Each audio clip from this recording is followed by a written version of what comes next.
Assalamualaikum warahmatullahi wabarakatuh.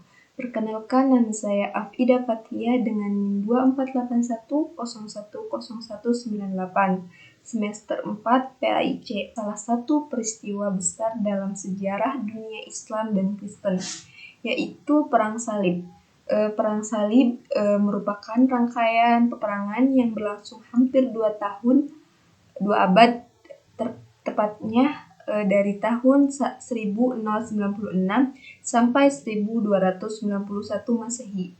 Peristiwa ini bukan hanya sekadar perang biasa, tetapi menjadi konflik besar yang melibatkan agama, politik, ekonomi, dan perebutan kekuasaan. Perang Salib juga memberikan dampak yang sangat besar terhadap perkembangan peradaban dunia, baik bagi dunia Islam maupun Eropa Barat. Sebelumnya terjadi Perang Salib, hubungan antara umat Islam dan Kristen sebenarnya tidak selalu dipenuhi permusuhan. Pada masa kejayaan Islam, umat Islam dan masyarakat Eropa pernah menjalin hubungan perdagangan, pertukaran pengetahuan, pertukaran budaya, bahkan kerjasama dalam bidang ilmu pengetahuan. Banyak ilmu pengetahuan dari dunia Islam yang menantinya dipelajari oleh bangsa Eropa, seperti ilmu kedokteran, matematika, astronomi, dan filsafat. Namun hubungannya yang awalnya cukup damai perlahan berubah menjadi ketegangan akibat adanya persaingan politik dan perebutan wilayah kekuasaan. Salah satu penyebab utama munculnya konflik ini karena wilayah-wilayah penting yang sebelumnya berada di bawah pengaruh Kristen berhasil dikuasai oleh umat Islam.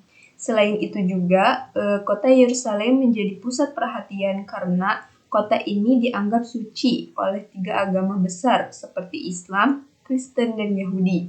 Kota ini juga menjadi simbol kehormatan dan identitas keagamaan, sehingga banyak pihak ingin menguasainya. Pada akhir abad ke-11, ketegangan ini semakin meningkat. Paus Urbanus II kemudian menyerukan perang dalam Konsili Kermen tahun 1095. Ia mengajak umat Kristen Eropa untuk berangkat ke timur dan merebut kembali Yerusalem dari kekuasaan Islam. Seruan ini disambut dengan sangat antusias oleh masyarakat Eropa. Banyak bangsawan, ksatria, bahkan rakyat biasa ikut bergabung dalam perang ini. Mereka percaya bahwa ikut dalam perang salib akan mendapatkan pahala, pengampunan dosa, dan jaminan keselamatan akhirat. Namun jika dilihat lebih dalam, perang salib ini tidak hanya dipengaruhi faktor agama saja. Ada juga beberapa faktor lain yang menyebabkan perang ini terjadi. Faktor yang pertama itu karena faktor keagamaan.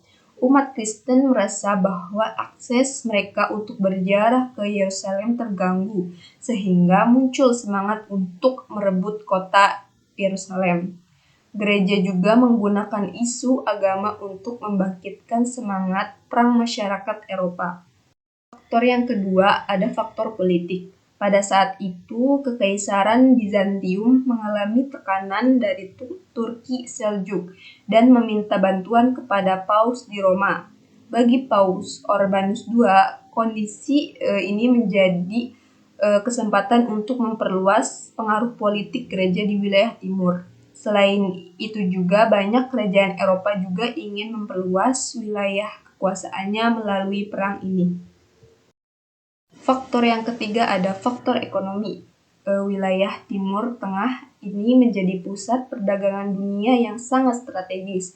Di sana terdapat jalur perdagangan penting yang menghubungkan Barat dan Timur. Banyak perdagangan dan kerajaan Eropa ingin menguasai jalur perdagangan tersebut agar memperoleh keuntungan besar dari perdagangan rempah-rempah, sutra, dan berbagai barang mewah lainnya.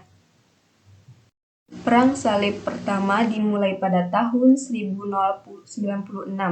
ribuan pasukan Kristen bergerak menuju timur melalui Konstantinopel dan Asia Kecil. Dalam perjalanan mereka, banyak terjadi tindakan kekerasan dan penjarahan. Setelah memasuki wilayah Islam, pasukan salib juga berhasil merebut beberapa kota penting seperti Nicaea dan Antiokhia. Keberhasilan terbesar mereka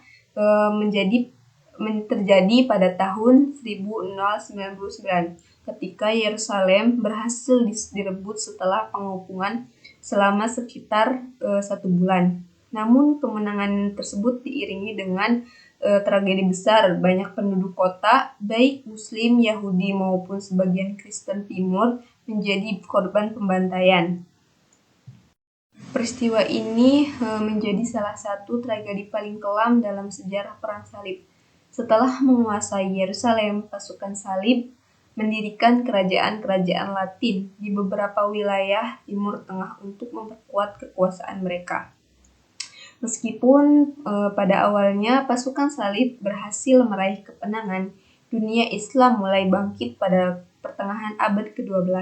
Kebangkitan ini dipimpin oleh tokoh-tokoh besar seperti Imamuddin Janki dan Nuruddin Janki. Mereka mulai menyatukan kekuatan umat Islam dan melakukan perlawanan terhadap pasukan salib. Puncak kebangkitan umat Islam terjadi pada masa Salahuddin Al-Ayyubi. Ia berhasil menyatukan Mesir dan Suriah serta membangun kekuatan militer yang kuat. Salah satu kemenangan terbesarnya itu dalam pertempuran Hittim.